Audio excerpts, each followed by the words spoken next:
Narito na ang PTV Balita ngayon.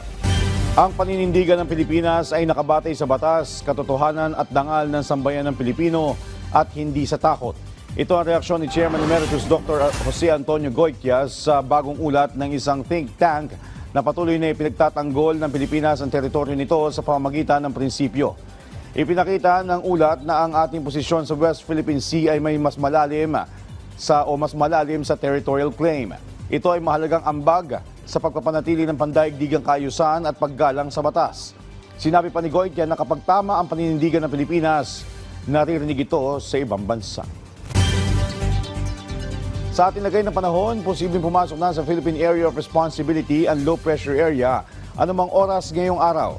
Samantala, ITCZ o Intertropical Convergence Zone ang nagpapaulan o magpapaulan sa Basilan, Sulu at Tawi-Tawi. May mga pagulan din sa Cagayan Valley, Ilocos Norte, Apayao, Kalinga, Aurora. Nalalabing bahagi ng Cordillera Administrative Region at Central Luzon dahil sa amihan. Localized thunderstorm naman ang sanhi na manakanakang pagulan dito sa Metro Manila at nalalabing bahagi ng bansa. At yan ang mga balita sa oras ito. Para sa iba pang update, follow at ilike kami sa aming social media platform sa @PTVPH. Ako po si Joshua Garcia para sa Pambansang TV sa Bagong Pilipinas.